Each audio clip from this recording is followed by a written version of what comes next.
broadcasting through XSplit, not through the actual Hangout. Because that works better. Mm-hmm. And it does. So we're live again. I don't know what the fuck happened with XSplit deciding to stop broadcasting. Great. Welcome to the World of Warcraft podcast. So let me just get the last thing I said. Welcome to Born in the 80s, episode 313. We're here talking about how great our E3 predictions were. This is definitely the first time this podcast has happened, and we're all super excited. Hey, John, don't forget to like, comment, and subscribe to the podcast. Fucking no. So Matt is the person who puts the podcast live when we record. And he has failed at his job. This podcast has failed at its job.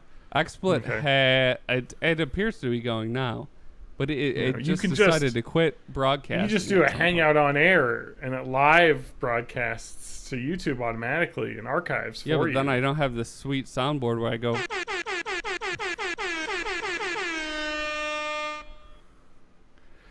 I guess you're right. We do miss.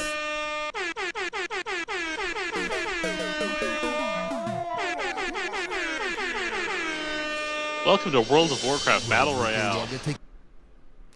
We do miss out on that when we don't. We don't have the soundboard, so the podcast isn't as good. No, okay. So let's go back to where we were because we already had a great chat. Where we talked about that was a good practice chat, though. We'll have the best. It's a good practice chat. Yeah. Well, all right. Let's actually just go over the conference and what they showed at EA, and then we'll talk about our points. All right. So we're getting a redo here. All right. Battlefield 5. They showed that. Okay. Isn't it weird how little Battlefield 5 was shown? They showed like a little trailer of how you can blow up buildings, and then no real gameplay. Because when they showed Battlefield 1, there's a lot of tanks driving through things. So that was cool. And they said they'll have more about the story trailer in the Microsoft conference, and then they just showed the same trailer. It didn't do any more explanation. It's like, okay, I guess you're a lady in Norway who's undercover from the Nazis for part of the whatever. Anyway, looks neat. Driving tanks through buildings. Is this broadcasting? Because I can't bring it up on Twitch or YouTube, and I don't know what's going on. According to Twitch, we are live. It says live, but it also says 3,000 media resource decoding error. And I don't know what that means. So we're having good technical difficulties. Everything's great. YouTube is currently live recording, and you just said it has recording error. So all I see on YouTube is an error occurred. Please try again later. I don't know if that's playback. It says we're live right now. I have it up. Okay. This is great. This is good. This is going well. Everything's great, guys. All right. So Battlefield is a thing. Yeah. They mentioned Battlefield Royale, and that was the first Royale mention we got. The first and only that we got. So that prediction for my did not go well. So I guess they said it's not going to be available at launch, but they're working on it. Okay. There's an awkward talk with Vince Zampella, who's the Respawn lead, talking about a game called Jedi Fallen Order, which is the rumored Respawn game. It takes place between Revenge of the Sith and A New Hope, when all the Jedi are being killed off. Cool. That's all we got. Matt said that didn't count as a teaser. No. I don't think I even wrote teaser trailer. I just wrote teaser. A teaser implies teaser a trailer. Is the problem? Okay. Well, I'll let you steal points from me because you're cheating. But all right. Because you're the 1%, and we have to steal points from you and give it to everyone else. Battlefront 2, they had a big talk about like, and they gave like, dude, I was actually, so I listened to some people talk about this, and they were like, kind of felt bad for the guy who came out for Battlefront 2, where he stands out in front of it and he's like, we're sorry that we did microtransactions. And I was like, why was this not like a business guy? Because DICE didn't want to put microtransactions in their game. Yeah. They wanted to make a good shooter. Business told them to put microtransactions in their game. And they're like, they should have had the EA, like Andrew House, the CEO, be like, you're that. surprised that an administrative business person made a shitty decision and then forced somebody else to take the fall for it. Like, that's how things go. I just didn't feel, I was just like, come on. Anyway, so they're doing some Clone Wars stuff. They're new heroes. So I guess that was where TJ was going to get a half point, but then I'm not going to, because they didn't only focus on BF2 modes and maps. They did at least mention another game. It wasn't a trailer, but they talked about it. So that must have been a real game time decision for them to do that, because it did not seem like that was a well-scripted interview with the guy. So I had a feeling they were just like, it's hard to say, like, whether it was like, hey, we'll pretend this is casual and we just found this guy in the audience. Yeah. Or if it was like, hey, we need some more shit to talk about. Yeah. The indie games they talked about were Unravel 2 and Sea of Solitude, both not cyberpunky games with squirrels. But both look fucking rad. Yeah. Unravel 2's already out. Yeah, Unravel 2's out. Really? Yeah. Can I play it's a co-op game without any friends? Yeah. Be hard. Okay. But you can play it without friends. Yeah, because you can switch back and forth between the two yarn dudes, right? Yep. That seems like kind of a neat... that seems like a logical next step for that game. I just want to fuck with those chickens. Okay. Matt. 2018. I just want to fuck with those chickens. No, that fucking chicken tech in that that's trailer true. was amazing. Yeah, there's a chicken, an antagonist chicken. It's real pecky up in there. Yeah, and if you're made of yarn and you got a chicken coming after you, you best watch out. So yeah, because chicken thinks you're made of worms. Chicken doesn't understand yarn. Chicken eats worms. Mm-hmm. Fox eats chicken. Sometimes rats. Matt, you want to play a game of Fox Worm Chicken for? Yeah. You know, it's like rock paper scissors. Like a sex thing, or? No, it's like rock paper scissors, because the chicken eats the worm, Fox eats the chicken. The worm was like, okay. And the worms killed the dogs because they get like heartworms. So, you know. Oh, so it's not like an earthworm; it's like a heartworm. Okay. Yeah, like Earthworm Jim coming out 2019. Okay. Chicken worm, Fox. Like every game shown at E3, coming out 2019, February or April. No, we'll make an indie game. It's going to involve a fox, an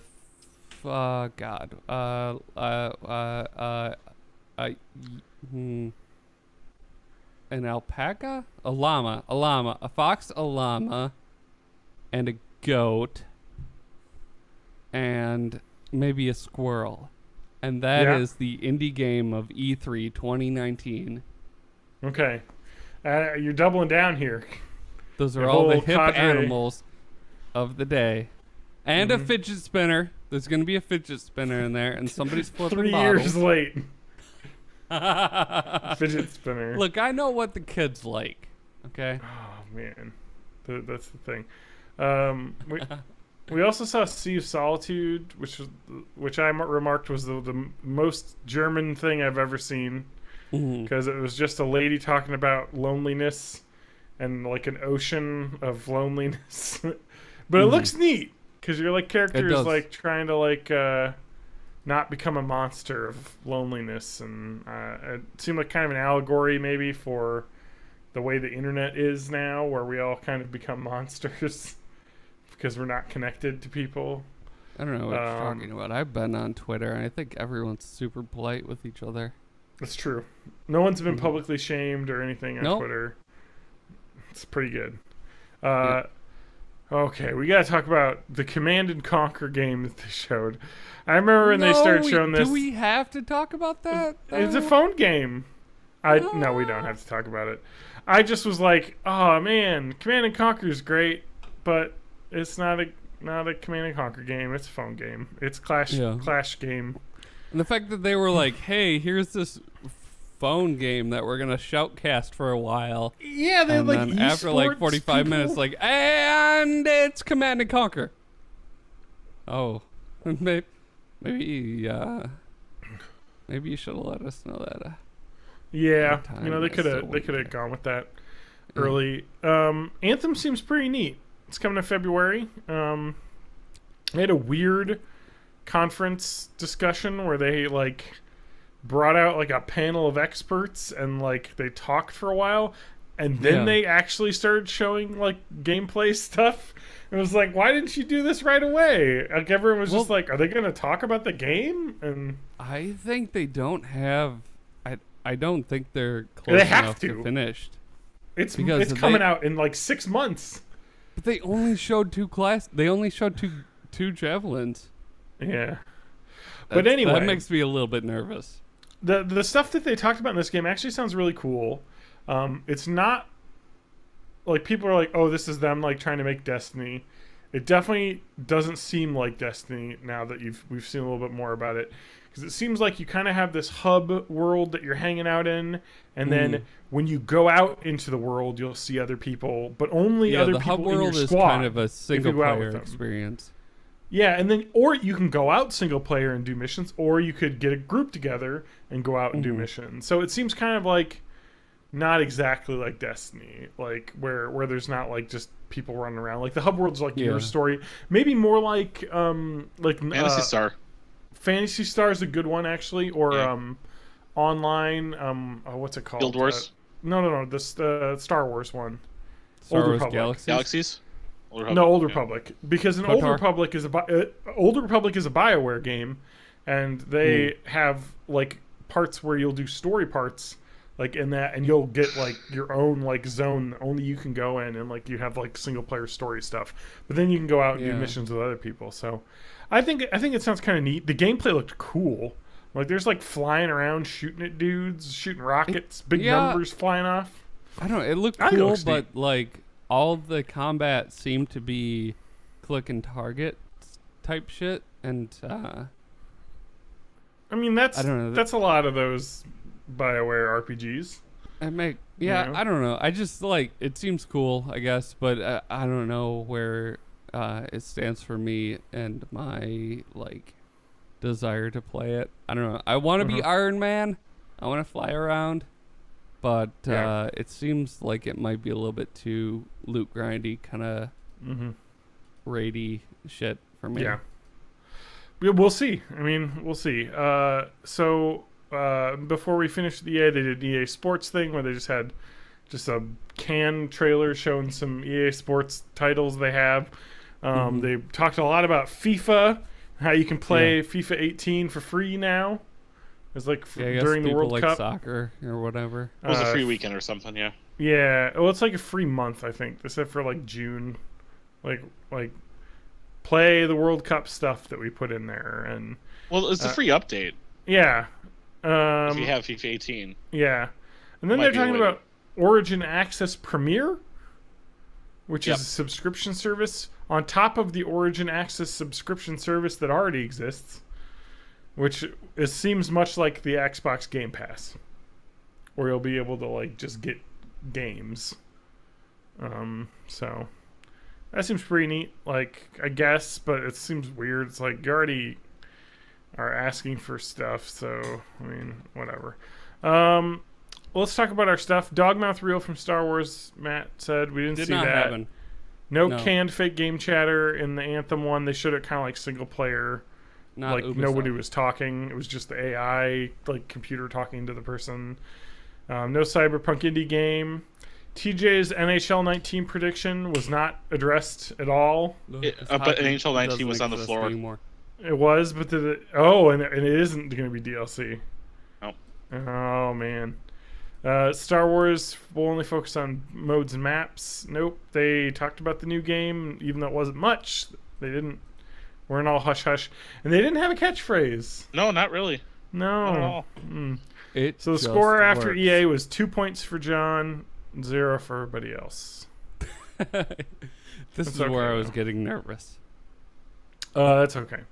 Well, Matt, you caught up actually at Bethesda. We'll get to that though. So let's talk about. I caught up with literally the only game studio that I know anything about. Mm-hmm. Well, let's talk about Microsoft, which dare say may have been one of the better press conferences, because they said we have 50 games, and boy, did they show a lot of games. A cat opened the door. I had the door shut. She came in here and meowed. Lauren's laughing at me. I can see her from where I'm sitting. Get out of here, cat. Shut up, Get out of here.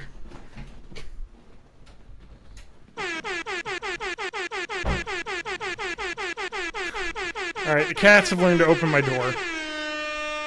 Alright, Microsoft. Let's see what our predictions were. Just a little double.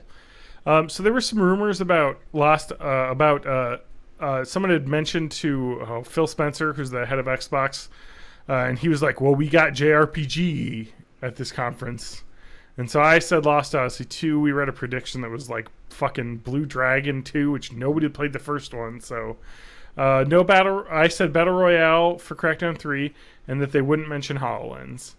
Matt said the Assassin's... No mention of HoloLens was kind of a easy mode prediction. So. Yeah. Matt said Assassin's Creed Odyssey debut trailer. We didn't see that. We didn't see a Sea of Thieves Battle Royale mode trailer or anything. And he said there would be HoloLens information to compete with Oculus Go. TJ said Halo 6 said it will be clear that split screen is doable. We saw very little of Halo 6. We saw that sweet trailer with all those water buffalo and shit. Halo 6 and Gears 5, same year. TJ, it's called Gears 5, not Gears of War 5. Did you watch the conference? No, I think it's called Gears Pop. Oh, that's a different one. That's a different one. And then the Oculus partnership with Xbox brand hardware. No, Xbox was like, we're just going to show 50 games, so they did. Let's talk about the ones that are important. Halo Infinite. It was just called Halo Infinite. We don't even know if it's Halo 6. Is this Halo 6? Or is it like Reach or something where it's like a non-numbered Halo? I don't Master Chief's in the trailer, so it's... Well, anyway, we'll see. Oh, I see. We'll see. To you, all Spartan soldiers look the same, right, TJ? Racist. Yeah, TJ. God. I think that was Master Chief, actually, though, in the trailer. So I'll give TJ a benefit of the doubt on that one. I'm looking at his helmet right now. Ori and the Will of the Wisps. That looks cool. I never played the first one, but I heard it was good. I didn't either, but the movement in that looks really sweet. Ah, yes, the new Dark Souls game made by, I'm sorry. It is the Dark Souls people. So they're making a game called Sekiro: Shadows Die Twice. Oh, Japanese Dark Souls. Yeah, which is like a ninja Dark Souls, which looks pretty neat. So is it ninja or samurai? Neat. And it's like never Ninja Samurai because it's too hard. I think you're a ninja because I don't think there are many samurai that use grappling hooks. There are a lot of ninjas that use grappling hooks. That's more of a ninja thing. My mom's a samurai that uses grappling hooks. We got our first look at Fallout 76, which did not in any way say whether or not the game was going to be a survival game. It was just like, hey, here's the trailer, a longer teaser. So that was interesting. And then there's the Captain Spirit, which is the next in the okay. That's not. It's so weird. It's not actually the next game in the. It's not. They specifically mention it is not. What the fuck is the name of that game? It's not Life is Stranger. Yeah, it's not Life is Strange 2, but they it is did mention it's in the universe. So that's where. Okay, so there is a point. Foreshadowing where John will try to argue some of my points away from me, and I will say that I will concede those points in lieu of the Life is Stranger points. Anyway, the Captain Spirits is not at all Life is Strange 2, and so it doesn't matter. The Life is Strange universe 1 is in the Life is Strange universe. You can't say it's Life is Strange 2. Anyway, maybe we'll retroactively give you the points if it ends up being a lot closer. Anyway, let's not worry about it. Let's move on. Crackdown 3 was all Terry Crews, just chatting. And from what I've heard, it is delayed again to February 2019. Wasn't that originally developed for PlayStation? This is the fourth E3. I think it's been shown. It looks. It was supposed to be launch window of the Xbox One. Yeah. Originally. You can tell that engine is super out of date. So they talk. I actually heard Phil Spencer talk about this. The game just is not good enough.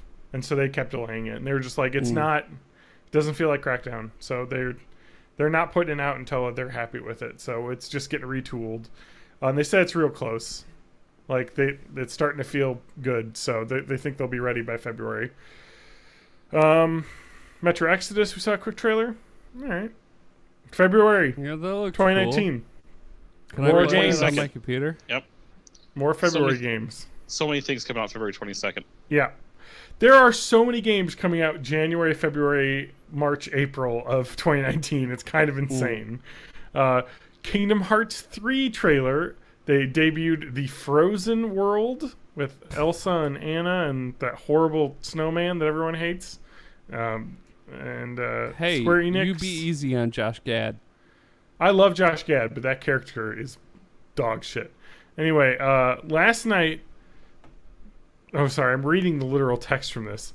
Well, not last night, but they did announce during that press conference that the game is January 29th, 2019, so almost February 2019. Maybe it'll get delayed into February. We'll see. Crowd that month up. Forza Horizon 4 trailer looked really cool. Seasons matter, guys. Yeah.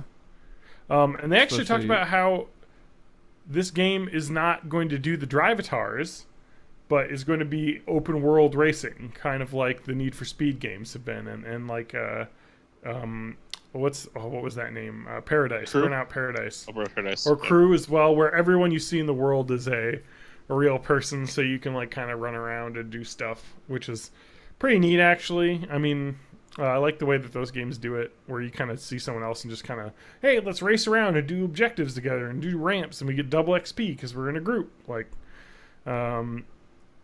They bought a bunch of studios, like indie studios. The people that make State of Decay, they bought their company.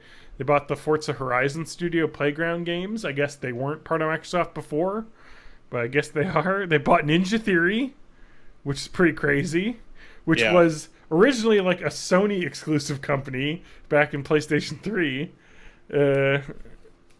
So that's kind of interesting. And then the studio Compulsion Games, who's making We Happy Few, which is interesting. Do you guys know the history of that We Happy Few game? Only a little bit. It's been on just since it was announced at like E3 last year. So it's been out on like early access on PC, and it was a survival, randomly generated kind of one of those games, like a survival game with like crafting and shit. And everyone hated it. And they were like, we wanted a story game like BioShock, like the first trailer looked. Yeah, and then that's they were what like, they sold from the trailer, right? and so what has happened is they were like, okay, and now they've made that game, apparently. So it's like BioShock game with story and everything. So everyone's like, that looks pretty cool now. So it's kind of great. And it sounds like it must be Microsoft exclusive then, since they're... No, it's still PS4 as well. Okay, probably because they already had a deal, so but that company will be working for Microsoft in the future as an in-house studio, so that's cool. Microsoft's spending a lot of money getting game publishers or getting game developers. I think that Division 2.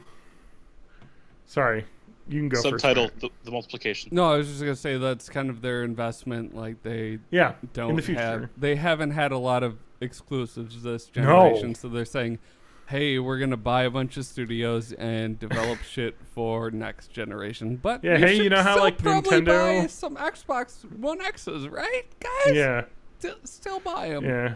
Please. You know how like Nintendo like put out 2 classic franchise games and everyone bought a Switch, and you know how like God of War came out and everyone loved that, and the Horizon Zero Dawn came out and everybody loved that, and everyone's like, man, Sony's great. Maybe we should do that. Like, Yeah. cause Hey, maybe we should have like stories and characters that people give a shit about. yeah. For our So system. I think that's cool. I hope they put out a lot of cool stuff. And then the great thing about Microsoft is if it comes out on Xbox and it's published by an Xbox studio, it's on PC as well. So you don't have to That have an is Xbox to good. play a lot of them. But I am also thinking about getting a PlayStation. Yeah, well, you can't do that with PlayStation. Those exclusive games are only on PlayStation. So yeah. Let's talk about Division 2. It is on the East Coast. And it takes place in Washington, D.C.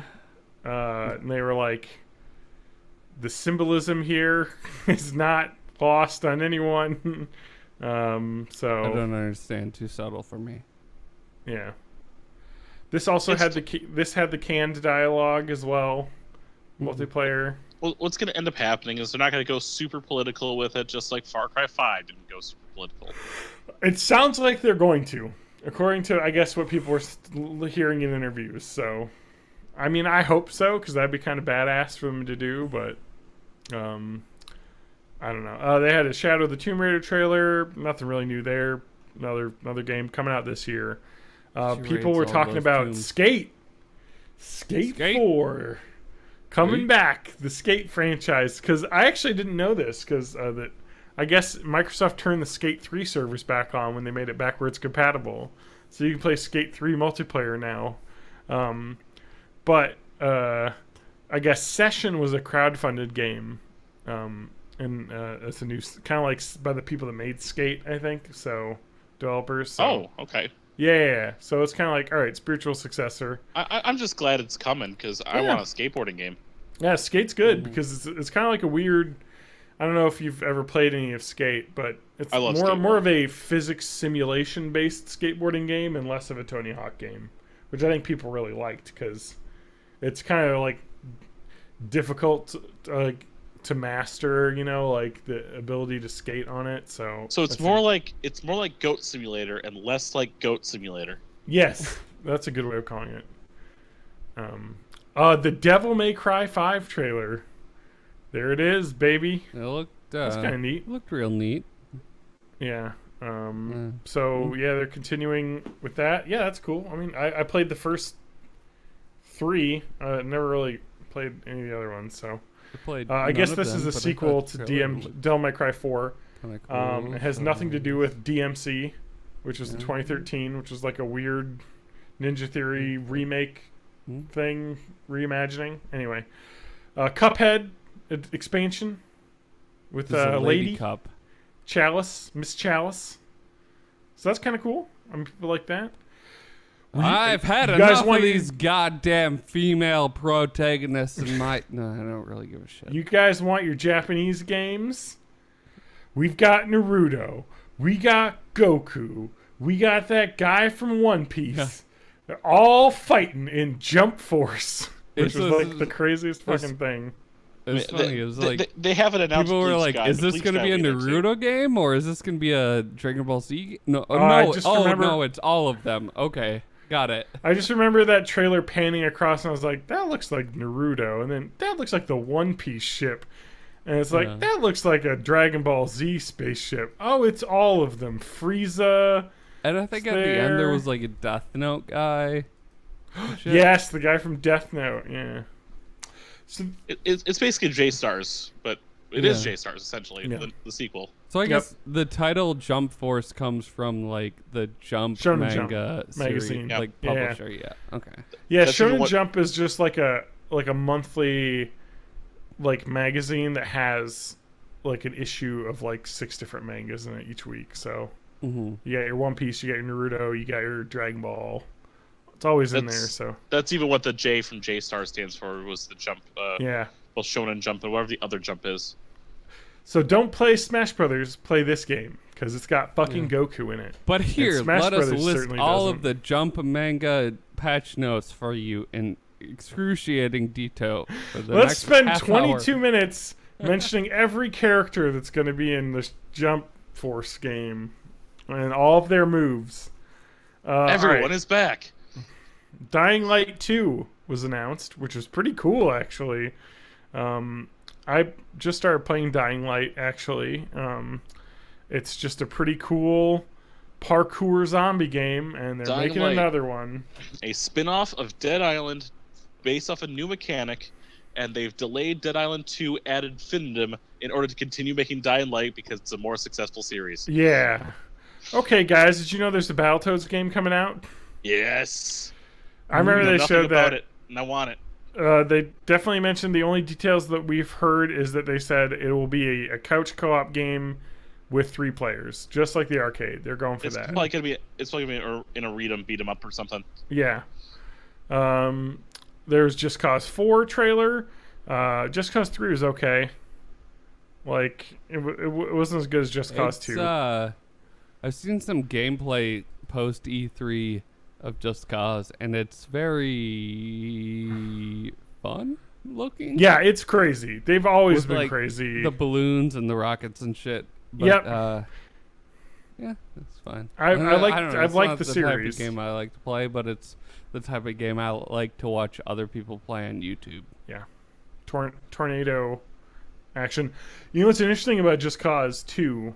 I love that game because they put that out and they were like, let's just put multiplayer in, and then they just had multiplayer servers where people you just drive around and like you see another guy and you just fucking throw a cord attached on his car and then attach to the ground and just watch his car explode. You're like, this is fun multiplayer. It's like fucking around. Like, oh man. So that seems cool. Gears 5. I guess it's I think right it's called after Gears Pop. Well, there's also Gears Tactics, which looks like a lot like XCOM, which had me real intrigued. Gears of War 5, and then Gears Pop, which is a phone game that they didn't really get way into. Are you just like super excited for Funko Pop to take over the I'm so Lego excited. model of game production? Well, They're someone like, brought "Hey, this up, here's but a Lego popular only thing." Lego only works with like PG-13 franchises. So Yeah. you want the rated R, you gotta get Funko Pop because they're willing to fuck. Resident Evil I- Pop. All of them. I wanted Lego to work on R-rated franchise. It'd be great. Can we have 2 Funko Pops fucking? That's what I want to see. Yeah.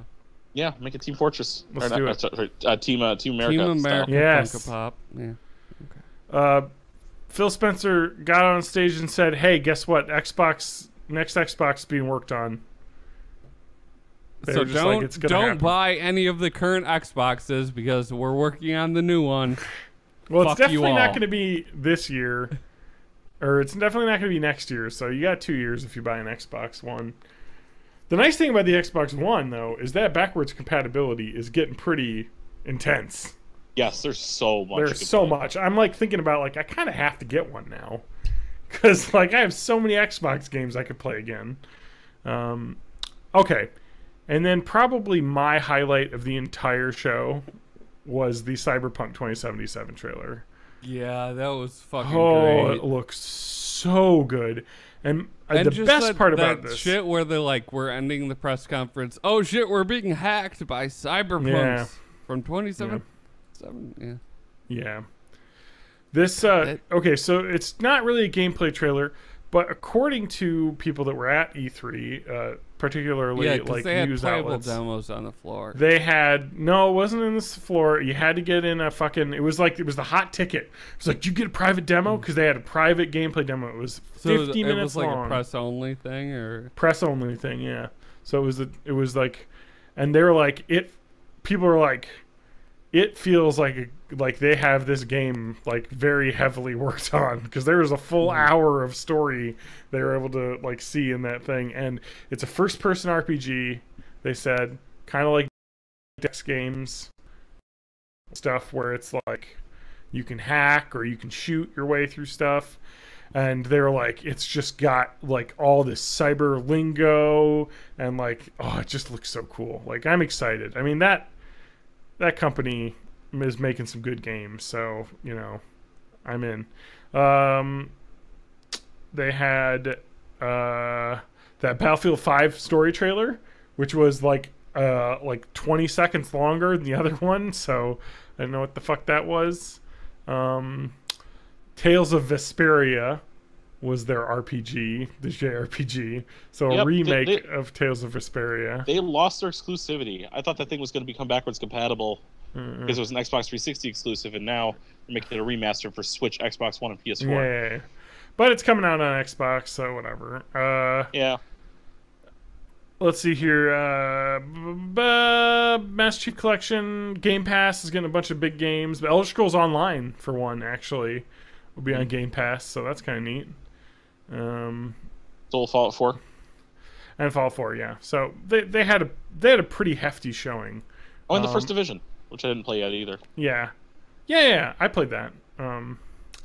So the only prediction we got right was I said no mention of HoloLens, which is what happened. So, all right, Matt, you ready to get some points? Fuck yeah, I am. Let's talk about Bethesda. My first prediction was they'll have a really shitty opening reel of all of their employees at the company, and they'll be super awkward on camera. Yeah. One of my favorite parts of that press conference was starting with Andrew WK to do a live song and everyone just be dead in the audience and not like... You got Andrew WK up here fucking being awesome, partying hard. He cashed that check, and he didn't just phone it in. He sold it. He was having a great time up there. But then they cut to the audience and they're like, "We're here for like a video game thing. We're not here for a concert." So it sounds like what happened with the press conference was they had a trailer they were going to debut. That they got leaked, so they put the trailer out and they're like, "Well, what can we do? Well, let's bring out Andrew WK live to sing over the trailer, and then we got a little bit of gameplay we can show," which looked pretty cool actually. And actually, from what I've heard, like this game, they're like, this plays like Doom. Like the shooting feels like the Doom game. And it's like Doom, but you have like superpowers because you can do all this crazy like stuff. So that seems really neat. And there's car combat. Like, so awesome. So that's well, it's like nobody. Their initial trailer was very frenetic and like crazy, and their E3 presentation was not quite as manic and more like a kind of brooding sniper kind of deal. And so it was a little bit weird. It was like, I don't know what you're trying to sell me here. For Rage? Yeah. I thought the gameplay trailer looked pretty cool. It was like, like powers. But it wasn't it was a little bit more dramatic and not quite as like crazy comic booky as the original teaser trailer that they released. I see. Yeah, I think like that they were going for style with that trailer. So I don't know. We'll see what the game is. I guess we don't know. In the line of the like super crazy over the top action shit. Yeah, I hope so too, because that would kind of set it apart from like Borderlands or other like post-apocalyptic. I guess Borderlands is kind of crazy like that too, but all right, so let's talk about Doom. We saw a sweet JPEG. So TJ, we can remove your points there. That is not Doom 2, it is Doom Eternal. No, I'm kidding. That is Doom 2. Give TJ those goddamn points. Doom 2 actually does count because I guess people interviewed the developers and they're like, it doesn't say 2, but this is the sequel to Doom. Yeah, so it's a sequel, not DLC. So it's Doom that is what we have learned at E3 2018 is nobody wants to use numbers on sequels anymore. Where they're just like, no, this is the next one. Yeah. Eternal. I had predicted Rage 2 Royale. Fallout 76, and everyone hold my beer, Eternal. Yes. There was no Rage 2 Royale mentioned, so I didn't get any points there. Prey had a couple DLCs that were free and stuff, so that's kind of neat. They announced Wolfenstein Youngblood, which seems crazy. So I guess the Nazis are still around in the 80s, because this is BJ and Anya's children in the 80s, and they had twin daughters, and they're like, it's a co-op game. Look, you're like a cognizant person in 2018. You know Nazis never fully go away, right? That's fair enough. But anyway, it does seem pretty cool. I guess it's going to be like a co-op shooter in France in the 80s, so that seems kind of fun. I would like to say my favorite part about this press conference, though, was the Fallout 76 stuff. Because it confirmed everyone's suspicions and also was very confusing. Because more of it was explained after that, I think, about what the game was kinda like. It was really in the post-conference interviews where a lot of the more important details came out that sort of eased everyone's fears about what this could be.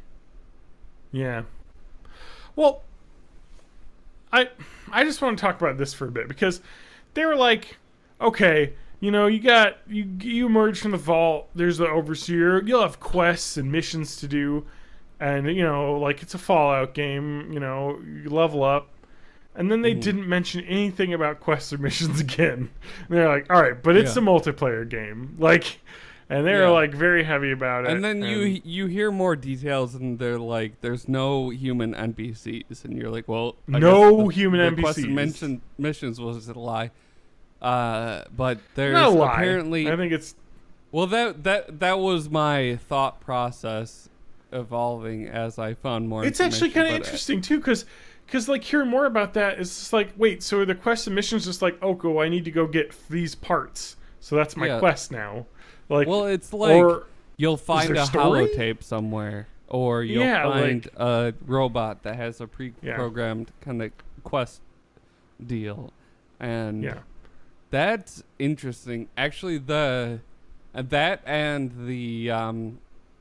the mini nuke launchers that they've described, not mini nuke. Like full nukes. Full nukes. Well, it's like proper nuke, but I don't think it's an ICBM style nuke, but it's like they look like it in the trailer. Has confirmed for me, like, that just fits so well into the lore of why the world is such a shit show 200 years later. It's like, I know, actually, I was thinking that too. It's still garbage too. Because people emerged from the vault after the war, and they immediately started murdering after each the other nukes with destroyed everything.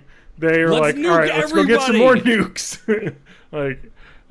So there's a couple neat things that they showed off in this. I was really confused because and then they start talking more about that. You're going to have a server where you'll just get rolled in. It's going to have like 32 people on it or something, not like hundreds on a server.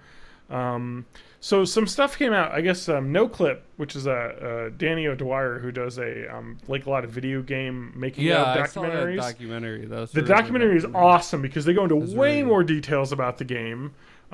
Particularly and they were, like, embedded in the development process. Yeah. So they they spent a lot of time there. Yeah.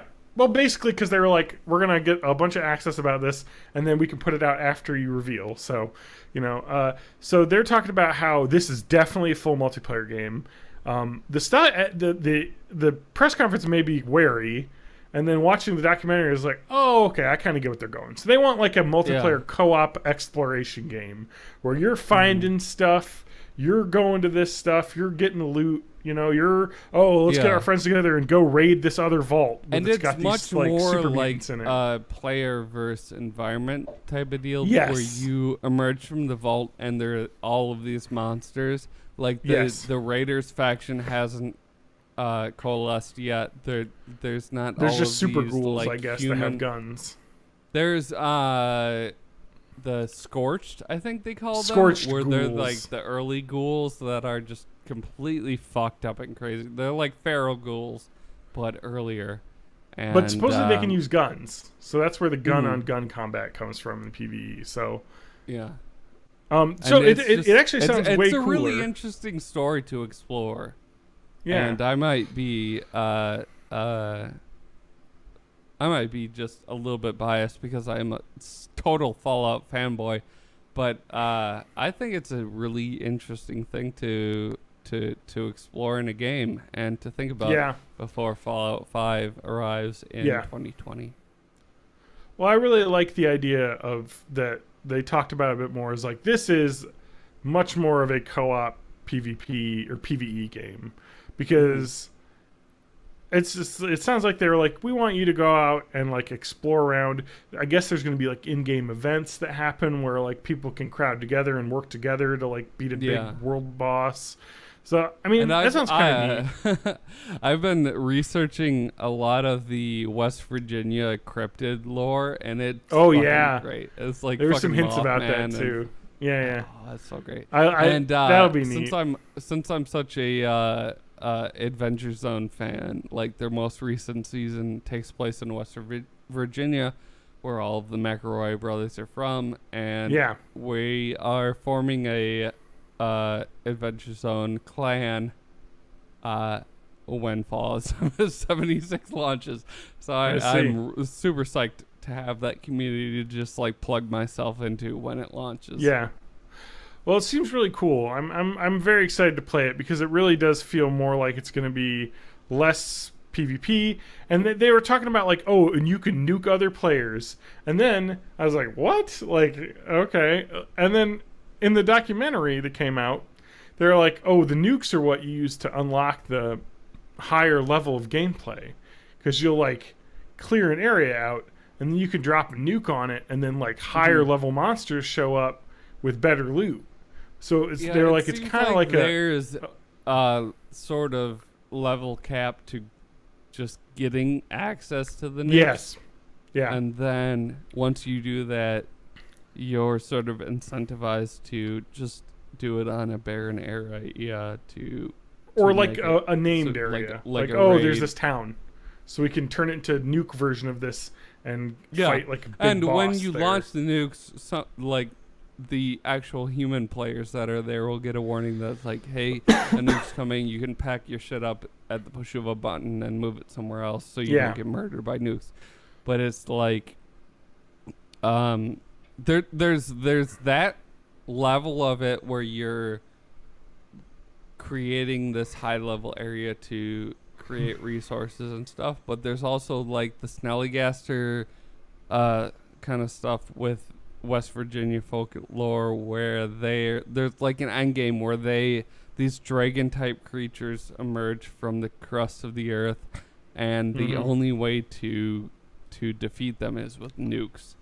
So you can you're kind of choosing whether to create this high level area to farm or to defeat the world quest and then reset the world kind of thing. Yeah, it sounds like there's some really neat shit that could happen. So it does seem more of like they're incentivizing it all in like the right way for PvE and PvP. Yeah, and it sounds like the PvP is just there because, you know, like it would be weird if there wasn't. You know, like, oh, you can't shoot other players. But it sounds like all the incentives are going to be working together. So it just seems cool. I hope they can balance it, and I'm way more excited for it than I was initially. Yeah, so what I'm trying to say is I've already pre-ordered all of the power armor. And great. So I've got a sweet power armor helmet coming to me with a real neat voice changer. And nice. I will be the coolest kid on the block. Nice. Can we talk about the other stuff? Like Elder Scrolls Blades? Which is a phone think that's RPG on game? iOS yet. I tried to download it and I got like beta. Yeah, it's not out yet. It's for pre-order, even though you don't pay for it right now. Yes, a pre-order of a free phone game. Seems good. What I'm really confused about that is that it's like, it makes sense that it would come out on like the cheaper VR platforms like Oculus Go and Google Cardboard and stuff, but I don't understand how that world meshes with like the Vive and the proper Oculus and all that, because it seemed really on rails and really like tap here to go forward kind of thing. I mean, they're saying like it's a full RPG game, so we'll see.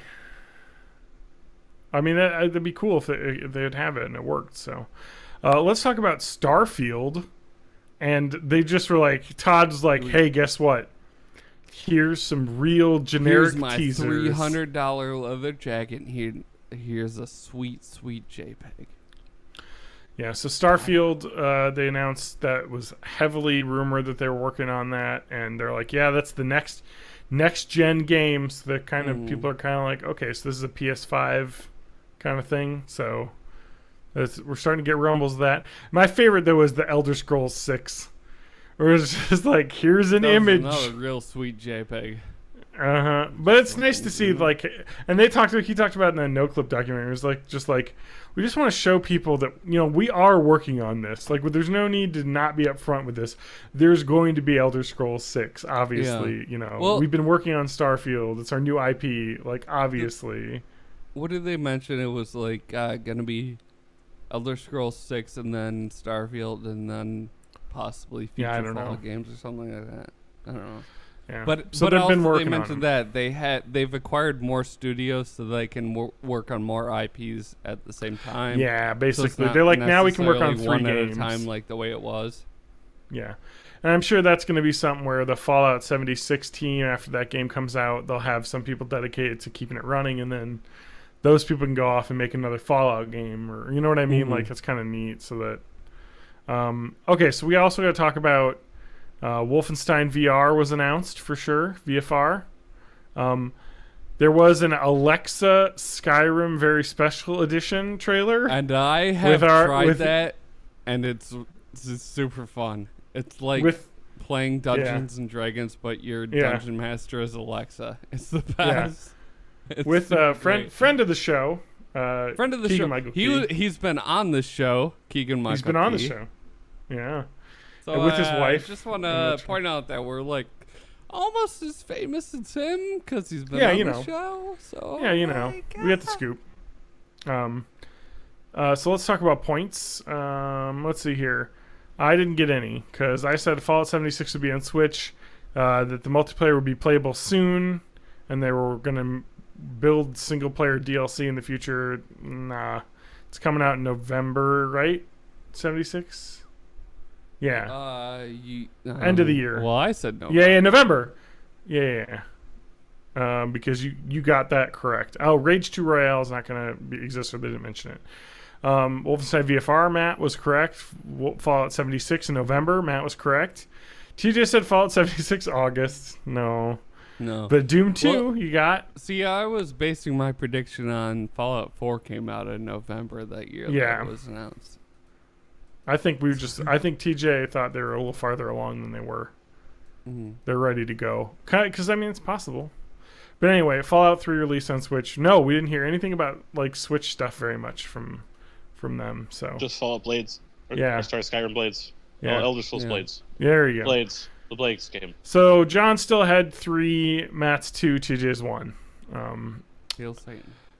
All right, let's go to Ubisoft, where we got 0 predictions right. So this is going to be fun. Are you sure nobody cried on stage? Because I didn't watch nobody cried. Super close, but there was like a lot of people on stage. Nah, you're not getting any points. You didn't even watch this, so come on. I listened Nobody to it. cried. I listened to some podcasters that I like commenting over their presentation on audio format only. And anyway, there wasn't any crying. Actually, there was more. People were happier this year because I thought there would be like tears of joy because they're not being hostily acquired. Nope. That's all over. So they start off with the Just Dance panda dancing. TJ, I should have not changed my opinion because Just Dance 2019 is still coming out on the fucking Wii. And I shouldn't have changed it. I was like, this has got to be the year. And nope, still coming out on the Wii. We saw another cinematic trailer for Beyond Good and Evil 2. Although there has been like alpha gameplay where you're just kind of like on ships and stuff. There's some weird backlash about the way the game development's going to happen, where they're going to allow you to put your own art in the game. Yeah. And they're like, And "Were you going to get paid for this?" Or there is that through Joseph Gordon-Levitt was brought out. There is that I guess people do get paid for what they submit to that service. Correct, So, and he actually quickly clarified that, and he was like, "Sorry, we didn't talk about that. Like, but hit record is always paid people when the content gets used. But it's also working on spec, which means you're just putting shit out there, and if they choose to use it, you'll get paid. So you can't." Yeah, and it's still weird. It's like, hey, there's this game that everybody loves, right? And if you want it to be a thing, can you make it for us? Yeah, Can right. you make the game for us, please? I think they just want to make it a little more customized, like, Yeah. I don't know. We'll see. I hope it looks really cool, though. Really neat. Some we got a new great, Trials great game. cinematics. Yeah, we got a new Trials game. Looks like more Trials, so guess when that game's out?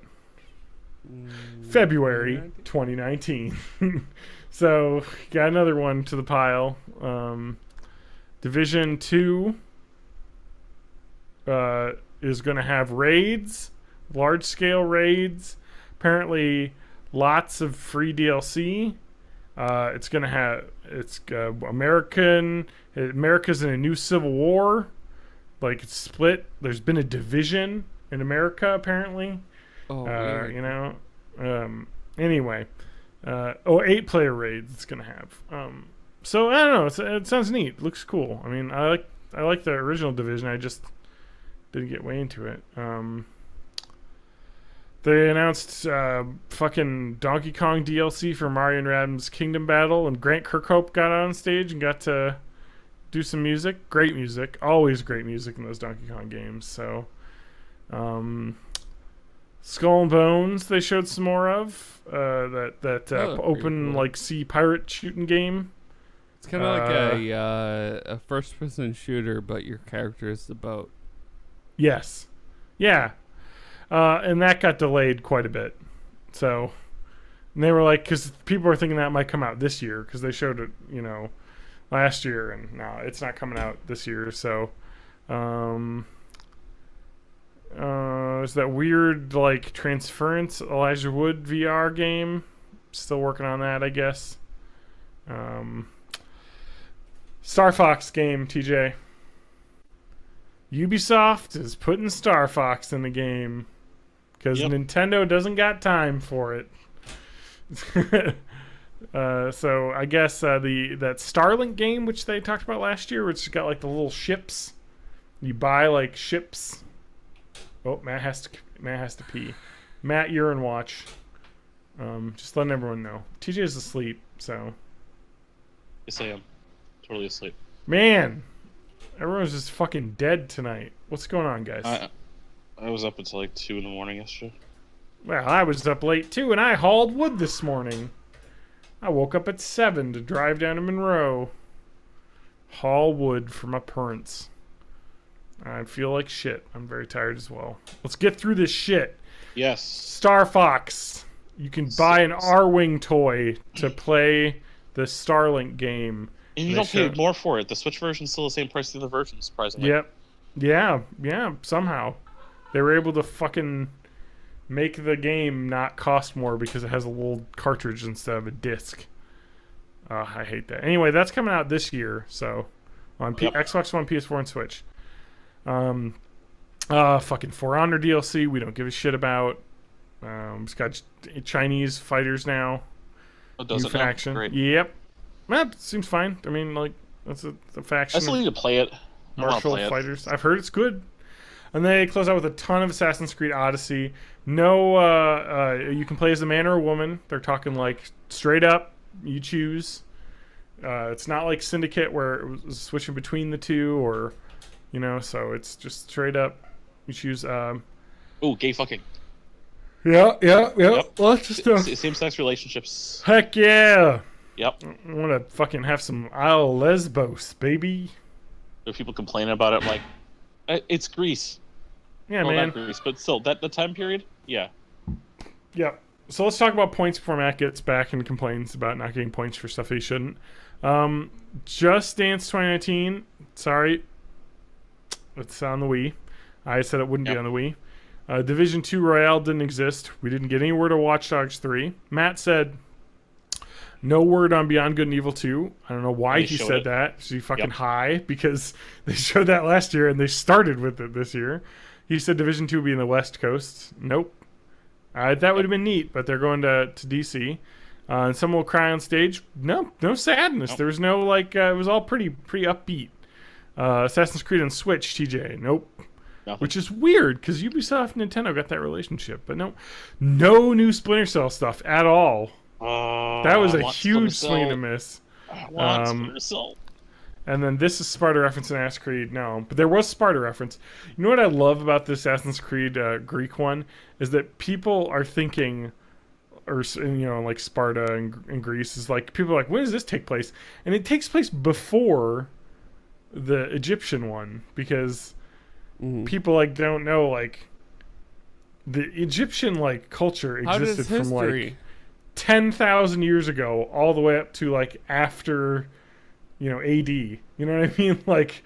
It's just and so this is takes place before that one, so we'll see. And people were confused too because this game made me so excited that I ended up buying Assassin's Creed Origin just so I could play. I do want to play that. People were pretty fun. I kind of want to get that too. I've been waiting for it to be on sale for $20. It's been down to $30. It doesn't go on sale. Okay. I mean, it's on sale on PS4 in the wake right of now for $30. That was the sale price because that's what I paid for it. Yeah. And in the wake of E3, it's not going to get lower than that because everyone's super excited about that franchise. I'm kind of tempted to buy Elder Scrolls Online right now because it's saying it's only $10, and I've heard people say it's really good. But I don't know. We can talk about other MMOs later, TJ, because there's another one coming out soon. Yes, there is. But Activision is my 60 days expires right before it comes out. I see. They had actually a pretty cool ESO trailer in that, and I was like, man, Elder Scrolls Online seems pretty neat. There's a lot of stuff in there. That's kind of cool. I should try it because you don't have to pay a monthly fee. You just buy the game and you can play. No, it's just interesting that Origins game is kind of like the origins of the Assassins guild, but this the new game is coming out before. It takes place time 500 years before or 400 years before. I really need somebody to explain to me what the Animus lore is because I don't know what's going on in this. I don't know what's going on with this game. It's a DNA suck that gets memories from your DNA from your ancestors. So they're not actually affecting the past. They're just reliving memories. Is that the thing? Yes, which is why if you do things that aren't what happened, you desync. Okay, but instead of die. But why? It's just the way that they made the games. They've all been like that. So you're like a guy in the future who lives through his past lives. In Assassin's Creed Origin, I'm a lady in the future, John. Thank you very much. Sorry. So Matt's got 2 points, I've got 3 points, and TJ's got 1 point. I'm the lead. All right, let's move on to Sony. We gotta get through these. We're actually getting close now. We're getting through them. Let's talk about Sony though. Sony had a weird press conference. Sony had a lot of Last of Us Part 2 they started with, and that was either making out or stabbing someone in the face. That either or is one of the reasons that I really want a PlayStation right now. Yeah. So that I can play through the whole Last of Us series and be caught up for that story when that comes out, because that was probably the most fucking visceral experience of E3. It was just the juxtaposition of that horrible violence with the humanizing scene. It was just like, this is storytelling. This is the kind of thing that just like. Yeah, and they talked about that a lot with Last of Us Part 2, is that they really want the violence to feel real awful. Because they want it to really. That's all of the podcasters and stuff I listen to were talking about how awful that gameplay made them feel. Because that's the point. They're like, we're gamers. We murder people in games all the time, and it doesn't feel like anything. But Naughty Dog has found. Yeah. Is it Naughty Dog? Yep. Yeah. Yep. They found a way to make it feel like visceral and real bad. when you do it, and you feel real bad when you have to kill these people. Yep. And that, from a storytelling perspective, is just super interesting to me. Yeah. I don't know if you knew any details about the actual press conference, but it was real weird, I guess. They had the audience go into like a weird like fake church building to watch the Last of Us trailer.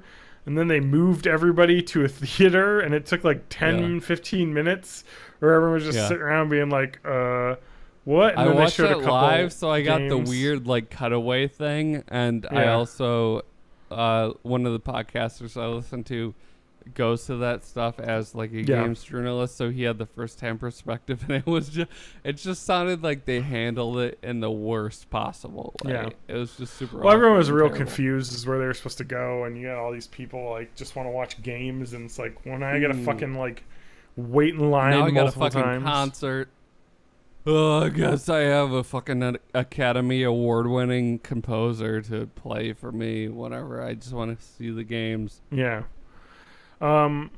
So in one of those shuffles, they actually showed From Software is making a PSVR game called Deracine. It looks really weird. That looks pretty neat though. And then when people were shuffled in, they showed the Ghosts of Tsushima, which is made by Sucker Punch, which is the people that made the Infamous games. That looks awesome. That game looks amazing. Is that the Ghost of Tsushima. Samurai versus the Mongols one? Yeah, the fucking like just the tech, the like flowing grass tech about and that leaves looked tech. like a fucking like a classic samurai cinema type deal. Oh yeah, like just and we had the sunset battle with like the flaming arrows landing in the background, creating a scene. It was just god, that possibly even more than Last of Us is like, man, I really gotta get a PlayStation just so I can play this stuff, because it is art. It's so beautiful. Yeah, there's a guy they had playing I guess it's called the shakuhachi, a Japanese flute. Can we introduce a segment called the reversed milkshake duck, where oh yes, I'm glad you saw this too, because somebody was bitching about this on Twitter, and they're like, this is appropriation. Some white lady on Twitter was like, I'm gonna take this upon myself. Yes, to defend I will be the offended Asians. on behalf of you. So I guess she was real upset that a Japanese company would appropriate Japanese have a white guy out there playing a Japanese instrument. Meanwhile, he's like the world master in this instrument. And so then someone's like, "Hi, I'm actually I'm Japanese heritage, and let me explain why you're wrong." And then this guy actually is studied with the masters and is one of the few like certified masters of this instrument in the world. So that's a pretty good get for Sony to have this guy come out and play live. Yeah. So isn't he the only living master now? Oh, maybe, but like it's just kind of like, no, actually, this guy's a real professional at this instrument and one of the only ones. Like, so just because he's American and white, like he's really dedicated his life to this specific instrument. Yeah, and so that's why Sony, that was cool though. And like it's just like can you not like do a half a second of research and realize that Sony is a Japanese company and maybe like the decisions that they make are their own, and you don't have to be offended? Like, I don't know. Like, yeah, that man, Twitter is just kind of a cesspool sometimes. Yeah, we talked about that on Facebook with a couple, I think, people. Sean from the Famicom Dojo podcast and stuff. He brought that up, and the whole person getting owned. It was just like, and I was like, it's just like such a horrible white person thing to do, to just be like, I'm gonna be the person who knows what's offensive for Japanese people. Yeah, it's and just like they can't know what's them. Like, it's such a like white person thing to be like, oh, I know what is better for you than what you know. You know, like, yeah, it's just kind of like it's an extension of white saviorism where it's yeah, like, no, you can't stand up for yourself. I need to be offended on behalf of you. This is like, no. Well, I mean, that's like the people in the civil rights movement. They were like, well, maybe you shouldn't, like, you know, sit in the restaurant. Can we just pick it outside, you know? And they're like, no, we can handle this. We can protest ourselves. Like, with this kind of thing, I always try to take the lead of, like, the person of color or the Asian person. Yes. Or like they are the experts. Tell me what to do and I'll do it, but I'm not going to take a leadership role in this situation because this is your thing. And so here's the thing. The world needs less. Here's what the world doesn't need. More white people trying to solve problems. Like, just calm down. Well, more white people trying to solve non-white problems. Yeah. Like, hey, maybe these people can handle their own problems, so let them do it. No, but it was kind of interesting. I think my advice is, and we won't have time to talk about it this week, but I read the John Ronson book, So You've Been Publicly Shamed, and it talks a lot about the Twitter shaming and stuff. And it's kind of like, it's okay for you to be offended by something. Like, if you see that and you're like, man, that looks kind of sketch. Yeah. That's fine. If you're and not... that is the thing. When I first saw that, I was like, this is... I had kind of a gut feeling. I was like, same here. Bad optics. Yeah, I was like, why is this white dude then playing I this took a second and I realized this was a Japanese company doing it, and I like had context. Yeah. And it's kind of like, you don't assume the worst thing. Like, don't jump to conclusions and write a hot Twitter take. Like, stand back, let people. If a Japanese person wants to say, like, hey, this is kind of, we have Japanese like masters who could do this, and they chose to pick a white person, that's bad. That's whitewashing. But in this case, it was, no, this guy's a legit master. So it's cool that they had him play this traditional instrument. But so it was it's just, like even if you were just watching it without any context of the companies involved, like, you saw that the Last of Us guy, who, I don't know, I guess, like, maybe you didn't know he was the composer, but I feel like it was pretty obvious he was the composer, playing the theme, and then you had this guy playing the theme that he composed, and I don't know, it was just like, it was just like Twitter, and it does bother me. Like, there's that lady on Twitter on the level of, like, there's real injustice in the world and a real shit that we need to try and raise the stink about.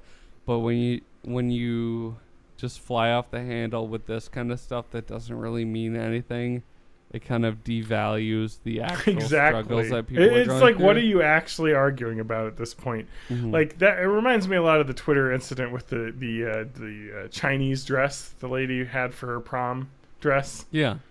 And people way overreacted, and then she was like, I'm 16 and people in and I really China were like, we don't give a shit. Fine. Well, it's just like, she's just like, I just really like Chinese dresses and I wanted to wear one because I think they're pretty.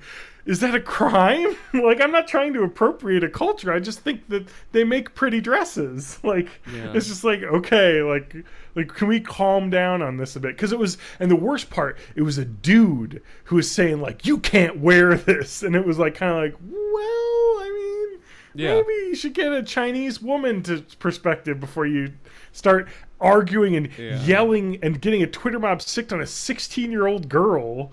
Like, come on. Like, she just wanted to wear a dress. Like, it's just kind of like one of those things. Is just like, I mean, maybe it's a little cringy that she chose to wear a dress like that to prom, but also does that deserve a fucking Twitter mob being sent on someone and everyone arguing over the ethics? Sort of the levels of things now with social media, where it's like, yeah, even if it's something that like maybe you shouldn't do that, do you deserve a global group of people to bully you into not doing the thing? Maybe not. Yeah. No. Maybe everyone should just chill the fuck out and Yeah. like talk about things and Yeah. figure out why this is maybe not okay. Yeah. But when you organize an effort like that and bully somebody, it's just gonna solidify their opinion, and it's not gonna convince It just gets anyone. people pissed off. It's just gonna further like divide the people. And, All right. We got reverse more milk Sony tea shit. It was. Remedy is making a new game. This is the studio that made Max Payne, Alan Wake, which is one of my favorite game series, and Quantum Break. I guess it's like looks like a was it third person like shooter with like you have like telekinesis powers and stuff. It looks really neat. Like so. I'm looking forward to that one. you talking about Control. Yeah. It looks fucking sweet. I like that studio a lot, so I'm looking forward to that. Let's talk about Resident Evil 2, the not new Resident Evil game that's coming out. It's a remaster. It's not a remaster. Remaster of the first of the second game. It's a reimagining. Look, Resident Evil 2 was an isometric garbage game, and they're making it full 3D world. So are they? This is a Have new you game. seen gameplay footage? They I showed a don't know. trailer. But I was a rat for a while in the trailer, and That then was a weird. man showed up, and then people died, and then Leon was there, and I was like, hey, I know you, and then it's not. Look, it's a new game, John. Here's where I'll fight you. You said new Resident Evil game. TJ, I'm going to have to get your ruling on this. Is Resident Evil 2 a remaster of Resident Evil 2, a new Resident Evil game? It's tough. This is not new. Even if it's rebuilt from the ground up in the new RE engine. It's old characters. It's Leon, a new game. It's an old story, but a new fucking game.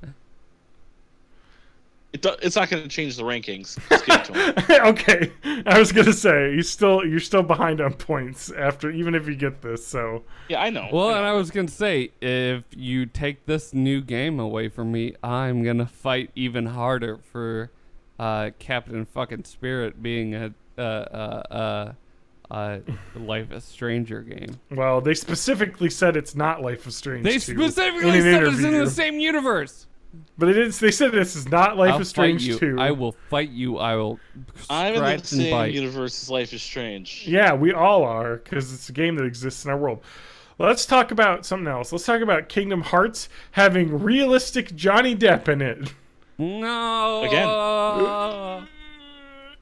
So we've got I do Kingdom Hearts. appreciate the fact that the main character's animation style changes based on what world they're in. Yeah. Oh So yeah, that's it- always been it's- the way it is. It's not quite as uncanny as it could be, but it's still it's real bad. I think that game looks awesome. I think that the story is just nonsense and I'll never understand it, but maybe I'll play the game. There's a lady with like antenna hair, and there's a guy. It's that's fine. angry. Spanky and I already have 3 hours of lore discussion, and we got to do some more because we only so discussed next one week, game.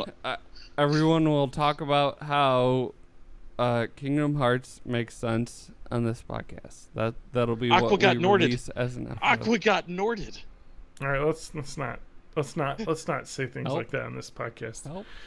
I need an adult. Okay. Yeah, I am Spanky, adult. Spanky did not get the Doom sequel title correct, so he does not have a half hour to spend on Kingdom On our Hearts. podcast. He was so close.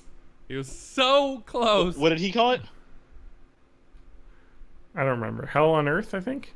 Okay. Something like that. And with Yeah, the elves in hell being a Roman numeral for 2. yeah. Unfortunately, it's not correct, but it is kind of correct because it is taking place on Earth, supposedly. Yeah. But it's called Infernal, right? Doom. Eternal. Eternal. Anyway, yeah. Let's move on though. We got more Sony stuff. Death Stranding. We saw a little bit of gameplay this time. It looked like you're the postman, I guess. Kevin Costner delivering post-apocalyptic mail. I don't know. Looks like there's gonna be some weird stuff. They had introduced a weird CG Leah Sadu and some lady who we're supposed to know who she is. Oh yeah, Leah Sadu eats a grub. Oh yeah. And Lindsay Wagner shows up as like a CGI lady, and that's it. So. Yeah, but she's youngified in that. Yeah, I don't know. Who knows? She's famous from a long time ago. Okay. From the prehistoric times. Yes. Matt, are you okay? Hi. No, TJ's like, you guys wanted to do a podcast very late for some reason. I was at a party. I was trying to come home. Just trying. Work and other stuff. All right, let's talk about Neo 2. Let's talk about Death Stranding. So the person we did. is Ghost of Sushi Strikers. We talked about Ghost of Tsushima. No, Sushi Strikers. That's a Nintendo thing. Okay, we're Neo Lindsay 2. Wagner is the bionic woman. She is the one that was youngified at the end of the trailer. So it does seem like there's going to be a lot of time shifting around in this game. Because it seems like people age quickly to die with those monsters, and I don't know. I was a little bit disappointed with that trailer because it was just kind of like a dude that's like, hey, you're all American actors that I was a fan of back in the day. Can you be in my video game? We'll see though. It could be neat. It seems like you're kind of like sneaking around weird monster dudes delivering packages. I don't know. But we got way too much more to get through, guys. We got to keep going. Yeah. We've got so much. Spider-Man. They ended that show with Spider-Man. That looked really neat. Kind of like the Prison Break from the Ark, right? It's called the Ark, or is it called the? What's the name of this stupid? The Ark.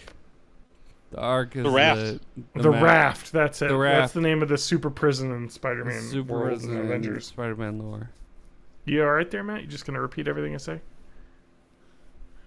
I feel like I'm being repeat shamed. That looked like actual web swinging outside of the raft. I think that was actual gameplay, not just a cutscene. Oh yeah, I think they were talking about that. It looks incredible. Like it. I hope it's as good as it looks. And they showed some, I guess, after the conference, they had some stage stuff where they were like, yeah, showing them flying around New York, and it was, that looks cool. So I'm excited.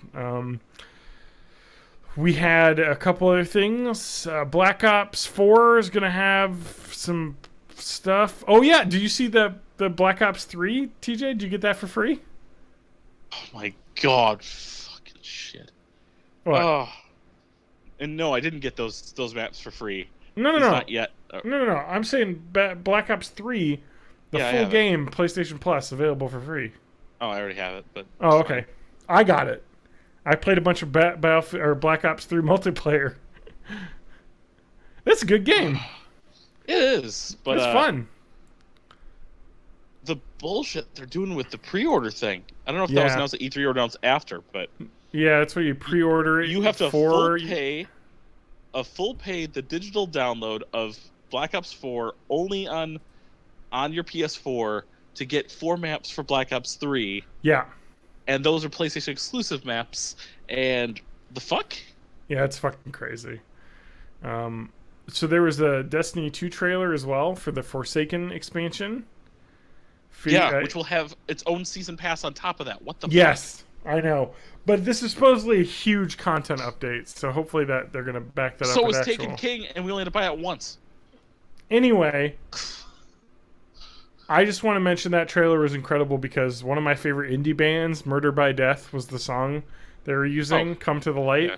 And I was so excited to hear that. I was like, oh, my favorite indie band's getting some money. Like, they're in a big trailer. Like, I was so happy. I was like, oh, that's awesome because that song's great. The Rick and Morty co-creator Justin Roiland showed off some clips from the game called Trover Saves the Universe, which will be PSVR and non-VR. So that's kind of exciting. We got to keep going. Yep. We still have 2 to go, but one of them is going to go... Oh, and the points for Sony was PS4 Pro priced up. No. Sly Cooper. No. There's John. Dreams trailer/demo that still leaves us confused about what the game is. Yep. And then a bunch of clips about Dreams and no explanation. It said, like, Made in Dreams. These weird little fucking vignettes. And so we still don't know what that is. They didn't explain it. PSVR update to hardware announced. No, they didn't really do any hardware stuff. No. They just focused on that. We'll give Matt the Resident Evil game because there's a full Resident Evil game coming out that was not announced before, even though it's a remake. Last of Us Part 2 this year. Nope, that'll be also early 2019. I think February, right? Just put it in official. there. I don't think it's an official month yet. Oh, okay, all right. Yeah, So maybe middle of the year or fall next year. Maybe February. But Spider-Man's coming out this year, so that's kind of cool. Spider-Man costume DLC. Nah, they didn't get any details. PlayStation will announce opening a cross-platform play with the Xbox. Boy, were you wrong. No, yeah. You were so bad. wrong, and we can get to that later when we get to Nintendo. Oh yeah, exactly. DualShock 4. Nope. No new updates. So I got 4. Matt's got 3. TJ's got 1. Spoiler alert: nobody's getting any points except for TJ for the rest of these. So Square Enix, let's just burn through this because they didn't show very much. It was a real short little conference. I had mentioned that they had a trailer for Marvel game Crystal Dynamics that supposedly is being worked on. No mention. No. Just Cause 4 Royale. Nope, don't mention. No. Tomb Raider movie. They never mentioned the movie. Nope. Matt said Kingdom Hearts 3 will have a Marvel character. No, we didn't see any of that. Life is Strange 2, Life is Stranger. They didn't... I don't know what that means. You just wrote the name of the game. There wasn't a trailer or anything for it, so they just said that they're working on it. KH3 Royale, which is insane. It did not happen. Kingdom Hearts 3 November 9th, the week they pushed it back. They pushed it back again to February or some shit of 2019. January 29th. FF8 digital PS4, no mention. Dragon Quest Builders 2-player, no mention. I'd like to also mention, 0 mention anywhere of that Final Fantasy VII remake. It's not happening. It's broken. People have shown screenshots of someone who's working on the game had in the background like a redone like images from the game that hadn't been seen before. So something's happening. But but it's broken. They can't get working. Anyway. What did Square Enix actually show? We saw Tomb Raider. We saw that awesome Adventures of Captain Spirit is like a prequel to Life is Strange Season 2. Yep. There's a game called Babylon's Fall, which is a platinum game, which looks actually kind of neat. Looks like a weird... it's going to be like some sort of, I don't know, like action-y... We got a third different trailer for Kingdom Hearts? Yes. Yeah, I got to give them credit. They actually put out different trailers at each press conference, so it wasn't like... I forget what game it was where they had the same exact trailer at the EA one as they had at the Microsoft one or something. It was like, oh, nothing new. Yeah, can we talk about The like, Quiet hey, Man? All of the sound disappears from this trailer.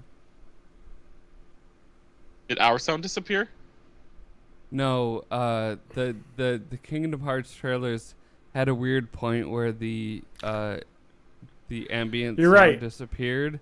Yeah, you're right. There was just like a voiceover and some underscoring, I guess. But it was just a real awkward Yeah. thing. Wait. What press conference was it? Was it the Ubisoft one? It was Where they didn't both. turn their mics off? You hear people talking backstage? I forget. Maybe it was the Microsoft one. There were two. I think it was Ubisoft. Both times that a Kingdom Hearts trailer was shown, the ambient sound from the trailer cut out halfway through.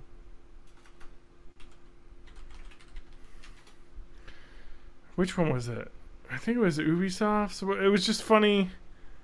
God, was it Sony? God, one of them had people talking backstage with their mics not turned off, and they're like, "Well, that went well," or something like that. Like it was like, "Whoop, we got a little technical snafu," but it wasn't. The no gameplay trailers fucked up. No demos fucked up. It was a banner year. The Quiet Man. You're a deaf guy who beats up people, and it's FMV, and then it's CG, and then it's FMV in the trailer. It was a weird trailer. Let's not worry about that. New FF14 expansion, Monster Hunter World crossover with Final Fantasy 14, Dragon Quest 11 trailer. Yeah. That's about it. All right, let's move on to the biggest and best press conference of them all.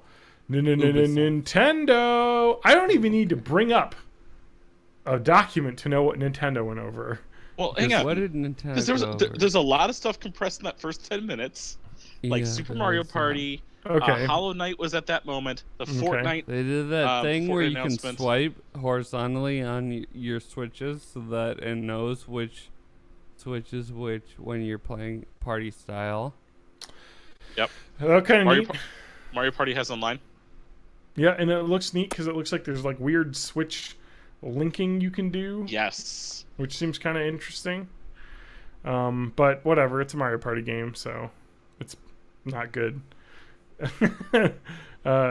Just on principle.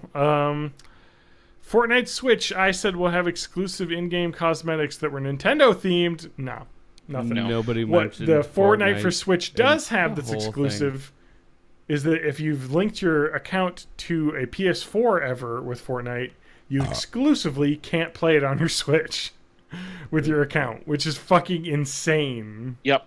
I think that's why I had to do a different account on my Xbox One. So I could use the same one as my Xbox One. So my progression between Xbox One and Switch carries over, which is awesome. Yeah, I'm actually happy. I think I downloaded Fortnite, but I never played it on the PS4. So I don't think but I may have linked them. Just delink it. You can't delink. I'm serious. It's like literally like a plague. Like if your Fortnite account has touched a PS4, you're locked out from everything else except for That the PC sucks. or the phone. Yeah, it's fucking insane. And it's all Sony's fault. And it's like I don't care if you can't like we don't want people to play crossplay. You can't make an account exclusive to your console like with like money and stuff like paid. That's crossing a line, I think. Nintendo talked about what else did they talk about in the first 10 minutes? Like the 80 things they talked about. Oh, that little bit of weird Nindies. But- they talked about space game. Like Oh, a weird, Brothers. Damon X Machina. yeah, you're just like flying around as little Gundam And then, spaceships. The new expansion for Xenoblade Chronicles 2. Yes. And then after that, boy, did we hear about Smash Brothers a lot. Yes. Hey, you like Yes, we did. Smash Brothers? Because that's all you're gonna hear about. Oh, Smash. I actually didn't give myself a point for this, but No, you didn't. Yeah. uh, Fix it. Smash Brothers. Nobody gives a shit about your points, John. Smash Brothers is not a port, is what I said, and we don't have any evidence of that. We know enough. It's not a port. They We- put so much. It could be. so It much could be extra a into this port game. with- we got it actually. could be Well, a no, port there with was all of definitive. the guys. All right. There was Like- definitive evidence that I'm not even going to talk, Matt. What do you want to say? I don't know. I'm just being So troubled. they interviewed the Nintendo causing developer for Smash, and he said there's never been a Smash port, and all of these games are developed from the ground up. So And the 3DS game was not a port. It was developed at the same time. So they're saying it's not a port. And so even though the theme of it is, hey, remember all the stuff from every other Smash game? Everything is in this game. But it seems like it's a brand new game. And that 10,000 changes, they said in that trailer, which is insane. Like, okay. Hey, Matt, did you like watching 22 minutes of explanation of Smash moves? Because that's what we got in that conference. Definitely listened to that in podcast form and totally zoned out for most of it. I watched the whole thing. I watched the whole thing, too. So I was just like, okay, get through the Smash stuff. We're running out of time, but they're going to have something cool at the end. There'll be like a new thing. They're going to have like a fucking Zelda sequel and here's or the some treehouse. Shit, right? Nothing. No, okay. Nothing. Oh, my God. No information about the online service. Which won't have Smash when the online service launches, because Smash isn't launching until 2019, right? No, December 9th or December 7th. Okay, but the online service is launching at the in August or something. Yeah, the end of summer, like early September. Yeah. So what are you gonna play online on your Switch? Splatoon still? Like people were thinking. You don't have Mario Kart. Yeah, I know, but mustard shit. But people were Arms. People were playing. People were expecting Smash and the online service to come out at the same time. Nope. Yeah. It's going to be way delayed. No information about the N64 Classic or Game Boy Classic. Sure. No Luigi game. No Punch-Out Switch, Matt. We missed this. In that first 10 minutes, they did show Fire Emblem Switch with the release date, trailer, and gameplay. So. It's not just units. Every unit has a squad. Yeah, it looks kind of neat, actually. Cool. Yeah, I think that'll be neat. Konami Castlevania game? Nope. Paper Mario port on Switch? Nope. Nothing. Nintendo didn't have shit. Nope. Because they'll probably announce that at a different direct. Yeah. So the final point score is... Oh, no, we got to do our insane predictions. Nobody got anything. Yep. I said there was no Death Stranding trailer with David Hayter. There was no awkward cosplay fails. I was praying for that panda to fall, but he didn't. Wait a minute. I'm going to say there technically was an awkward cosplay fail. Nobody gives a shit because you already are in first place. Because in the Ubisoft conference... That guy dressed up as the guy from Trials in the whole outfit, and he knocked over a thing on stage as part of like a staged, I'm going to fall onto something. First place, John, got even more points. Okay, moving on. Anyway, no, I won't count that, though, because that was staged. I was talking about some weird person in the audience being awkward. No motorcycle. No mention of Days Gone! There was a motorcycle, it just wasn't in reference to Days Gone. I know. So you fucked yourself by being too specific in your prediction. February 22nd. Yes. Days Gone also coming out in February. Here's the thing about Days Gone. Last year, full demo on stage. Crazy stuff. This year, part of their little teaser reel for like 2 seconds. It's like, oh boy. They fucking dropped the... Yeah, nobody cares. It's not gonna be great. Matt said Battlefield 2 free to play. Nope. Live animal on stage. Unfortunately, all we had was that guy in the panda suit. He was quite lively, but he was not an animal. He was lively. He was a man in a suit. Not live. He's an animal. Microsoft announced PS4 Cross. Nope. TJ said person in mascot suit falls over in stage. No. Not really. No. I mean, you were kind of... The guy from Trials... It doesn't not really. Count. No, he was a developer dressed up. Live gameplay session connectivity issue didn't happen. No. Man. And then Microsoft representative in Smash. Nope. Just Solid Snake is back. Oh, can we talk about new Smash characters? We didn't actually do a thing where we're like, who's the new Smash character going to be? Who's the new Smash character going to be? Answer is... Ridley. Nobody. And then Ridley, after like 20 minutes of that fucking video. Wait, hang on. Well, we know Inklings because we knew it before. Yes, but there's exactly. one more. There's one more new Smash character. What? Although she's an Echo Fighter. Peach. My bae Daisy. Daisy. Yeah, that's kind of neat. I like that. I like the Echo concept Fighter of Echo Fighters. Yeah, because they can have like skin swaps, but not. Well, and slightly different mechanics. Yeah. She's be a little slower, a little powerful. So Yeah. So I love it. I love my women a little bit slower and a little more powerful, if you know what I'm saying. Well, I'd just like to wish Lauren a happy birthday. She, as always, her birthday's during E3 weekend, so. That's true. Her birthday was on Friday of last week. It's past midnight. Sunday. Happy Father's Day to me. Hey TJ, happy Father's Day. As the only TJ, father happy behind Father's this Day. podcast. Thank I you. got I'm my gonna go father ahead. some hot sauce and maybe a Menards gift card. Hashtag not my father. I don't. Hashtag not all fathers. Not Your fathers. fucking ingrateful kids don't get you the most amazing PlayStation 2, 3, 4. What are we up to now? PlayStation 4. We're on 4. 4 We are- party. We did Father's Day already. We did it early, and I got Monopoly Gamer, which Nice. is fucking awesome. What's that? Just like a Monopoly with game-related stuff? It's a Nintendo Monopoly that Oh, has neat. different rules. Oh. Like no bills, it's all coins, and things can happen where you drop coins on the board, and then if you pass by those coins, you pick them up. And Oh, neat. every different character has a different power-up ability and a different superstar ability, and the game ends when you beat 8 boss battles. Okay. Boss So it's battle every time you a go. very different version of that. Well, it's cool. So I much didn't, fun. And then you could buy expansion characters. Cool. I'm trying to think here. What have people been up to? Huh? Matt, how's your week? Matt, what's going on? What's going on in Matt World? Matt, why are you at a party that I wasn't invited to? Matt, why are you not letting me come to your parties? What's going on? Why do you hate me? I was playing Drawful with some roller derby people. I would have loved to play some Drawful with some roller derby Yeah. people because Same I here. always win Drawful.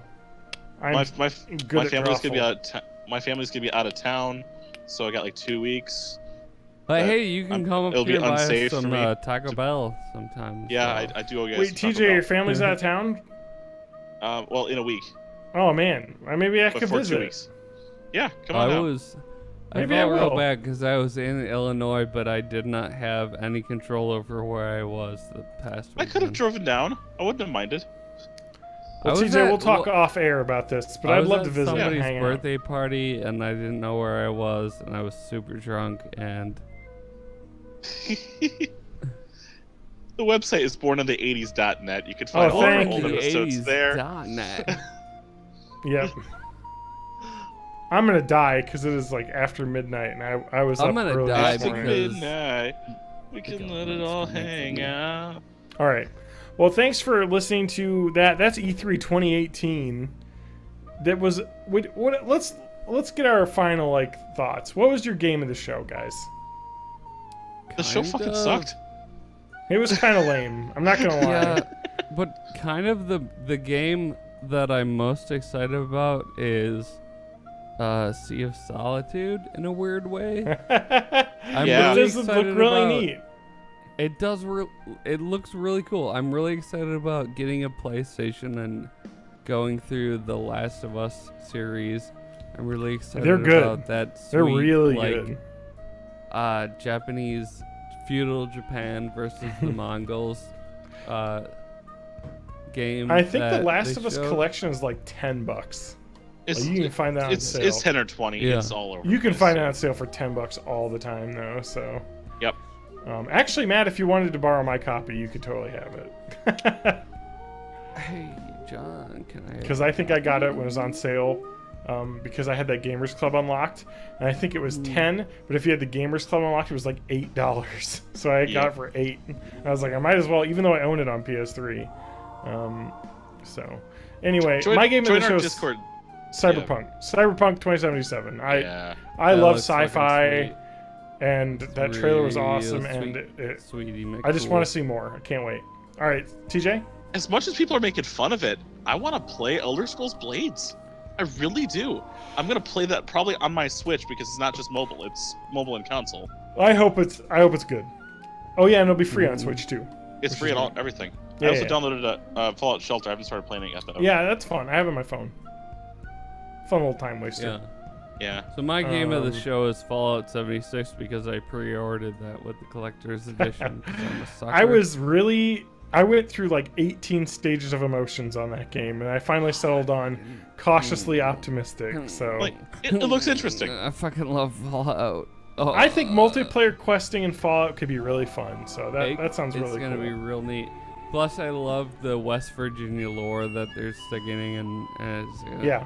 This is gonna be real neat and real fun and real cool. Cool. I'm already Let's role-playing my character at work when I'm not doing work things. TJ, Yep. where's the Discord? People can find it. Yeah. Borderlands.net. Click the Discord link right there. There's a Discord link on the left-hand side of the website.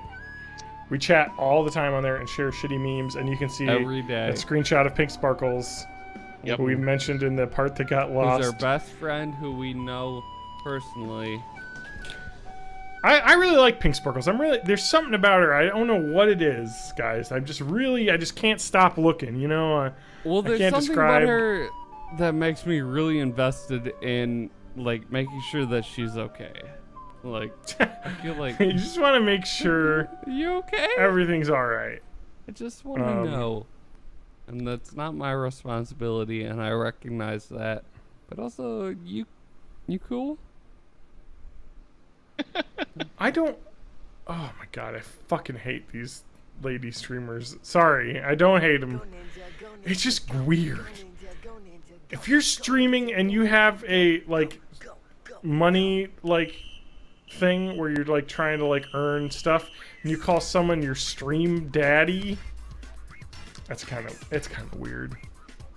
And, like, Well, it saying depends that on whether you or have not to you're sub wearing to a get their leather Snapchat is, like, are you expecting them to show you their tits on Snapchat? It's just weird. It just seems gross. Oh, Pink Sparkles is eating a watermelon right now.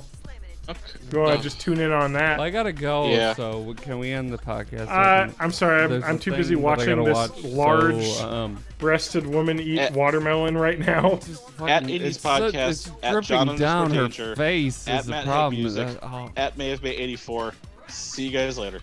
She's eating a watermelon with a plastic spoon. It's weird. That's And confusing.